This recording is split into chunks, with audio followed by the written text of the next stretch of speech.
رسول پاک صلی اللہ تعالی علیہ وآلہ وسلم نے ارشاد فرمایا یا رسول اللہ قیامت کب آئے گی؟ تو فرمایا جب امانتوں کو ضائع کیا جائے آ جائے گی قیامت۔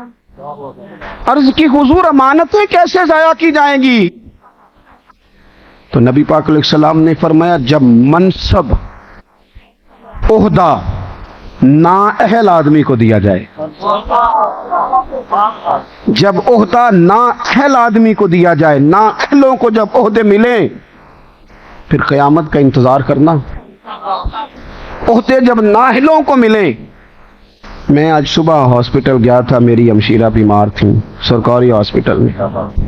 جس قوم کے مریضوں کو دوائی بھی نہ سکون سے مل سکے، ایک ایک بیڈ پہ 3 مریض پڑے ہیں، کن کو آپ نے وزارتیں دی ہیں؟ کون سے لوگ آپ کے مسئلے حل کریں گے؟ اور قوم کا حال یہ ہے کہ جب پچھلی گورنمنٹ آئی تھی تو وہ کہتی تھی اس سے پچھلی کا قصور ہے، یہ کہہ رہی ہے اس سے پچھلی کا ہے، اور جو ان کے بعد آئیں گے چھوڑ دو ان کی جان، چھوڑ دو خدا را۔ انہیں کبھی روک کے پوچھا تو کرو کہ رام کہانیاں کیوں سناتے ہو؟ اس قوم کو سناتے ہو جن کے پاس کھانے کو دوائی نہیں۔ یہ میڈیا پہ بیٹھ کے ٹاک شو تب کیا جاتا ہے جب پیٹ روٹی سے بھرا ہوا ہو، اور جب رات کو غریب مزدور اپنی بیوی سے بات کرے اور بیوی کہے میرا دل نہیں کردا میں تہاڈی جیب دا پتہ ہے، پر سویرے بچیاں دے ناشتے لئی کیوں کوئی نہیں جے پراٹھے پکان لئی۔ جب ماں باپ بنیادی ضرورتوں کے لیے بھی لوگ تڑپیں، ان لوگوں کو اہل کرتے ہیں، آپ نااہلوں کو امانتیں دیتے ہیں۔ مجرم نہ بنے ان کی سپورٹ کر کے، مجرم نہ بنے۔ اس ملک کا ایک ہی حل ہے اور وہ رسول اللہ کے نظام کا نفاذ ہے، اس کے علاوہ کوئی حل نہیں ہمارا، اس کو سمجھ لیں۔ تو میرے عزیز اپنی زندگی کے اندر ایک بات کو طے کریں کہ کبھی امانت میں خیانت، کبھی خیانت، ایک چھوٹی سی عرض آپ لوگوں سے بھی کر لوں۔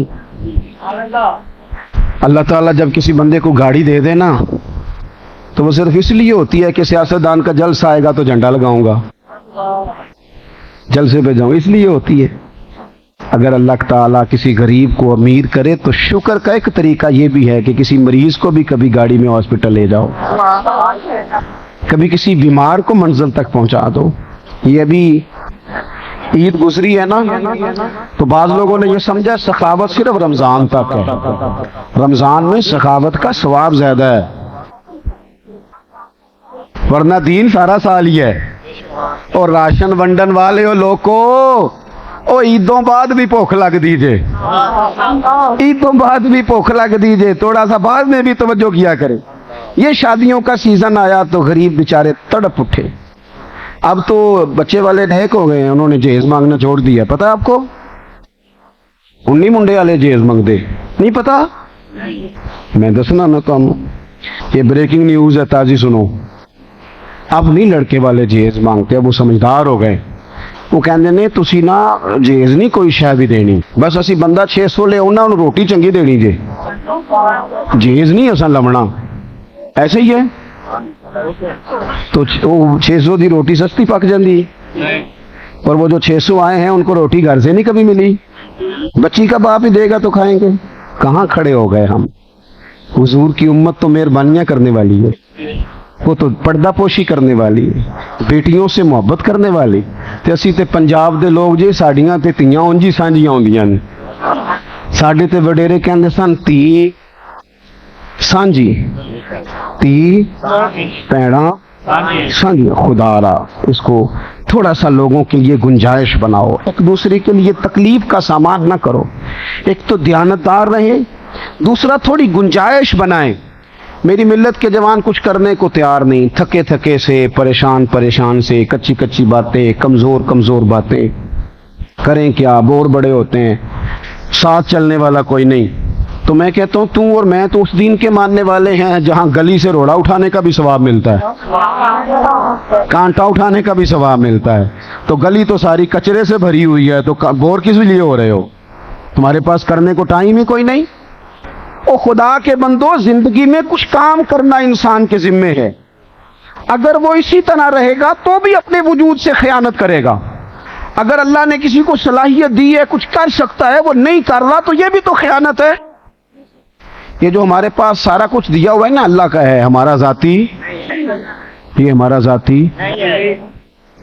اگر ہم ان ساری چیزوں کے مالک ہوتے تو پھر قیامت میں ہمیں حساب نہ دینا پڑتا۔ ہم مالک نہیں ہیں، ہمارے پاس تو امانت ہے، یہ سارا کچھ سب کچھ امانت ہے۔ ثم لتسألن یومئذ عن النعیم، تم سے تو ہر نعمت کے بارے میں پوچھا جائے گا۔ اور میرے نبی پاک صلی اللہ تعالی علیہ وآلہ وسلم نے ارشاد فرمایا، ادھر سنو، حضور نے فرمایا رب یہ بھی پوچھے گا مال کمایا کہاں سے۔ یہ بخاری مسلم ہے۔ چونکہ تمہیں اللہ نے فضل سے دیا ہے، تم مالک نہیں ہو، یہ بھی پوچھے گا کمایا کہاں سے، اور یہ بھی پوچھے گا لگایا کہاں تھا۔ یہ تم نے یہ بھی بتانا ہے کہ پیسے تو اللہ نے دیے تھے نا، تم نے غلط جگہ لگا دیے، ناجائز جگہ لگا دیے، چوروں ڈاکوؤں ظالموں کے سپورٹ میں لگا دیے، پوچھا جائے گا۔ عزیز بھائی، آپ کو اگر اللہ کوئی صلاحیت دے تو قوم کے لیے، مذہب کے لیے، ملت کے لیے کچھ کریں۔ یہ جتنے کو غریب ہماری گلیوں میں ہوتے ہیں نا، اسی حساب سے امیر بھی ہوتے ہیں، لیکن وہ امیر اس غریب کے ساتھ نہیں چلتا، وہ کہتا ہے پہلے یہ میرا غلام بنے، پہلے یہ میرا ملازم بنے، پہلے یہ جی جی کرے۔ آپ زندگی میں کچھ کریں، کسی کا جتنا آپ بھلا کر سکتے ہیں، آپ جس حد تک کسی شخص کے کام آ سکتے ہیں وہ نا۔ یہ میرپور شہر تباہ ہو گیا تھا، پرانی بات، ایک دفعہ سارا ایک دفعہ تباہ ہو گیا، تو جس آفیسر کی ڈیوٹی تھی نا کھنڈرات پہ لگی ہوئی، وہ کہتا ہے میری ڈیوٹی لگ گئی، تو وہ لوگ کھنڈرات سے چیزیں نکال کے لاتے تھے، تو میں نے دیکھا کہ ایک بوڑھا شخص ضعیف اور اس کی بوڑھی خاتون ضعیفہ، وہ دونوں نا گدھے پہ ایک بہت بوری رکھ کے نا وزنی لا رہے ہیں۔ میں نے ان سے کہا کہ آپ لوگ کدھر جا رہے ہیں؟ تو وہ کہنے لگے ہمیں یہ بتاؤ کہ وزارت خزانہ کا دفتر کہاں بنایا ہے؟ بابا جی آپ نے کیا جمع کرا؟ تو وہ کہنے لگے ہمارا سارا شہر تباہ ہو گیا ہے، ہمارے بزرگوں کی یہاں قبریں ہیں، ہم دونوں میاں بیوی نے بڑے دل لگا کے کھنڈر کھول کھول کے سونا چاندی قیمتی چیزیں بوری میں جمع کی ہیں، ہم نہ خزانے کے دفتر میں جمع کرانے آئے ہیں تاکہ ہمارا شہر پھر سے آباد ہو جائے۔ ہم اپنا حصہ ڈالنے چاہتے ہیں شہروں کی آبادی میں، ہم چاہتے ہیں کہ اگر ہمارے چند پیسوں سے یہ بستیاں بستی ہیں تو بس جائیں۔ او یار، اگر زندگی میں ہمارا ذوق یہ ہے کہ بس میں، میرے بچے، میرا گھر، بس ختم ہو گئی زندگی۔ اب تو اتنے قیمتی جوان تھے لیکن وہ سارا دن ایک ہی بات سناتے ہیں کہ گھر میں سکون نہیں جی، بیوی اور اماں لڑتی بڑے ہیں۔ تو میں کہتا ہوں اس بات سے اب باہر بھی نکل آؤ کہ تم نے یہیں رہنا ہے ساری زندگی، نکل آؤ۔ یہ تو لڑائی چل رہی ہے اور چلتی، اس کو دماغ میں سوار کر لو گے تو کام کب کرو گے زندگی میں؟ اس کو چھوڑو تھوڑی دیر کے لیے، اٹھ باندھ کمر کیوں ڈرتا ہے، پھر دیکھ خدا کیا کرتا ہے۔ آپ اپنی زندگی میں کچھ کرنے کا، وہ عارف رومی فرماتے ہیں کہ نہیں جی بس میں اب ویسے ہی سمیٹنے لگا ہوں، اللہ تعالیٰ آپ کو جزائے خیر دے، بس ایک آدھ بات اور کرنی ہے، آپ توجہ کریں گے میری بات پر۔ وہ فرماتے ہیں کہ ایک شہر میں نا بیماری بار بار پھیل جاتی تھی اور اس کا جو علاج تھا وہ پہاڑیوں کے اوپر تھا، پہاڑی پر پہاڑی پر پہاڑی، 4 پہاڑ تھے اوپر وہ علاج تھا، تو جو بندہ بھی جاتا وہ چڑھ ہی نہیں پاتا تھا، رستہ ہی کوئی نہیں تھا، لوگ گر جاتے، علاج اسی دوائی سے ہونا تھا۔ ایک بندے نے ارادہ کیا میں تو چڑھوں گا، دیار عشق میں اپنا مقام پیدا کر، اور نیا زمانہ نئی صبح و شام پیدا کر، نیا زمانہ نئے صبح و شام۔ اس نے کہا میں چڑھ کے دکھاؤں گا، کیوں نہیں چڑھا جاتا؟ اکیلے بندے نے ہتھوڑا لے لیا، کدال لے لیا، جو پتھر کاٹنے کا سامان تھا وہ لیا اور پہلی پہاڑی کاٹنی شروع کی۔ جو بندہ بھی آتا کہتا تو بیوقوف ہے، تو بیوقوف ہے، یہ کیا بات؟ ہمیں بھی لوگ مشورے دیتے تھے شروع میں، یہ آپ نے کس طرح کی باتیں کس دور میں شروع کر دی؟ تو میں کہا کرتا تھا چلو کچھ کر تو لینے دو، شاید کو سونی لے، لیکن اب تو حال یہ ہو گیا ہے کہ میں اکیلا ہی چلا تھا جانب منزل، مگر پھر لوگ آتے ہی گئے اور کارواں بنتا گیا۔ کوئی بندہ تو ہو نا، کوئی بندہ تو ہو جو نظام سے بغاوت کرے، کوئی تو ہو۔ میں پہلا وہاں نہ رندہ تو جن نے کھلی بغاوت کی تھی۔ اللہ خوش رکھے۔ میرے عزیز، اس نے کہا جی میں رستہ بنا کے دوں گا سارے علاقے کو۔ اس نے ایک پہاڑ کاٹا، اتنا کاٹا لوگ پہلے ہنستے رہے، پھر ایک پہاڑی سے پورا رستہ بن گیا، پر کئی سال لگ گئے۔ اب سیڑھیاں بن گئی، لوگ آ رہے ہیں جا رہے ہیں۔ پھر اس نے دوسری پہاڑی کاٹی، سیڑھیاں بنائی، اس میں بھی کئی سال لگ گئے۔ موت کا وقت آ گیا، تانے دینے والے پھر قریب آ گئے۔ انہوں نے آ کے کہا، اور تجھے کہا تھا نا کہ تو نہیں پہنچ سکے گا، کیا تو نے کمایا ہے، پہنچ تو سکا نہیں۔ اس بندے نے بڑی شاندار بات کی، اس نے کہا تمہارا کیا خیال ہے، میں ناکام ہوا ہوں، میں جیت کے جا رہا ہوں، کامیاب ہو کے جا رہا ہوں۔ اس نے کہا خدا کے بندو، میں نے آدھا راستہ مکمل کر دیا ہے، اب جو میرے بعد آئے گا وہ صفر سے نہیں شروع کرے گا، وہ تیسری پہاڑی سے شروع کرے گا۔ میں نے کچھ تو قوم کو دیا کہ نہیں، میں نے آدھا راستہ آسان کر دیا، آدھا۔ 62 سال عمر پائی ہے امام بخاری نے، پوری 63 نہیں، 62 سال۔ انہوں نے کہا لو، میں نے گلی گلی جا کے، نگر نگر جا کے، مدینے والے کے نام کی جگہ جگہ سفر کر کے میں نے حضور کی حدیثیں تمہیں جمع کر کے دے دی ہیں۔ میں نے تمہیں وہ کتاب دی ہے جو قرآن پاک کے بعد سب سے بہترین ہے، قیامت تک پڑھتے رہنا، تشریح کرتے رہنا، لوگوں کو رسول اللہ کا دین بتاتے رہنا۔ اور علماء سے آپ کبھی پوچھیں، امام بخاری وہ ہیں جنہیں لوگوں نے زمین پہ رہنے کو جگہ نہیں دی۔ یہ بھی ایک دردناک پہلو ہے کہ امام صاحب نے آخری عمر میں دعا مانگی تھی، مالک تیری زمین بڑی وسیع ہے پر مجھ پر تنگ ہو گئی ہے، جو بہتر فیصلہ ہے میرے حق میں کر دے۔ شام کو وصال ہو گیا امام بخاری۔ بے قدراں کچھ قدر نہ جاتی، کیتی خوب تسلی ہو۔ میرے بھائی، زندگی میں کچھ کرنے کا مزاج بناؤ، آپ اپنی صلاحیت سے نفع لو۔ بخاری شریف میں صحیح حدیث موجود ہے، رسول پاک علیہ السلام نے فرمایا، ایک بندہ گلی سے گزرا تو ایک بڑا سا درخت اس نے گلی میں دیکھا، بڑا سا، لوگوں کو آنے جانے میں دشواری ہوتی تھی۔ اس نے کہا اللہ کی مخلوق کا رستہ نہ آسان کریں۔ ویسے تو درخت لگانے کا بھی ثواب ہے، لیکن یہ رکاوٹ بن رہا تھا، مین سڑک کے اوپر تھا، اس نے پکڑ کے نہ آری وہ درخت کاٹ دیا، لوگوں کا رستہ کشادہ کر دیا۔ اللہ کے رسول فرماتے ہیں رب نے اس کے لیے جنت کا فیصلہ کر دیا۔ اس سے بھی سستا کام بتاؤں؟ یہ تو محنت والا ہے نا، اس سے بھی سستا بتا دوں؟ بس کریے، وہ کسے گالتے تھے نال ٹوری دے نا، آپ کسی میں بھی اس سے بھی سستا کام سنو۔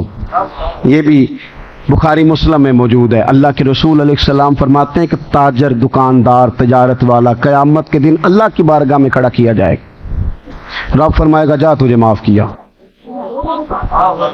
عرض کرتا ہے مالک میں تو گنہگار ہوں، پتہ چل جائے کرم کیسے ہوا؟ تو حضور فرماتے ہیں رب فرمائے گا تو نے لوگوں سے پیسے لینے ہوتے تھے، جب تو تقاضے کے لیے کسی کو بھیجتا تھا تو یہ کہتا تھا نا کہ اگر بندہ تنگ دست ہوا، غریب ہوا تو ذرا نرمی کرنا، آ ہی جائیں گے، تو چلو اتنا ہی کر لو یار۔ اس بخاری مسلم میں حدیث ہے، حضور فرماتے ہیں کہ تو وہ تاجر سے رب فرمائے گا تو کہتا تھا نا کہ چلو جو غریب ہوا نا، تنگ دست ہوا، جو تگڑا بندہ ہو نا پیسے لینے ہو تگڑا، تو اس سے تو لوگ پوچھتے ہیں ادب کے ساتھ چوری صاحب کدوں کو لب جائیں گے، تو ماڑا ہو تو اس کو کہتے ہیں شامی میں لینے نہیں۔ یہ ہمارا رویہ، یہ درست نہیں۔ مقروض قیدی ہوتا ہے، لوگ نفسیاتی مریض ہو جاتے ہیں جب قرضے دینے ہو، شریعت کہتی ہے اس کو چھڑاؤ جان، اس کو زکوٰۃ بھی دو، مقروض کو زکوٰۃ بھی دو، اس بیچارے کو بچا لو۔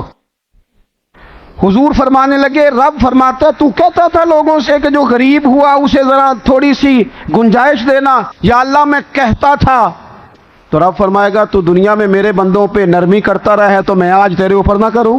اور یار کوئی مشن ہی بنا لو، کوئی مشن ہی بنا لو، کوئی کام ہی کر لو زندگی میں۔ ہم نہ وہ اب تو خیر ویسے ہی موبائل آ گیا ہے، بہت سارے لوگ بہت سارے کاموں سے گئے، لیکن ویسے بھی کوئی کام نہیں کرتے۔ زیادہ سے زیادہ کیا کرتے ہیں؟ تقریریں کرتے ہیں، عام آدمی تقریر کرتا ہے، ایک دوسرے کو لیکچر دیتے ہیں باتیں، اور جو کامیاب ہو جائے وہ تو ویسے ہی مشورے دے مار دیتا ہے، تو یوں کر، تو یوں کر، تو یوں کرو بھائی، تو ویسے جو کامیاب ہو گئے۔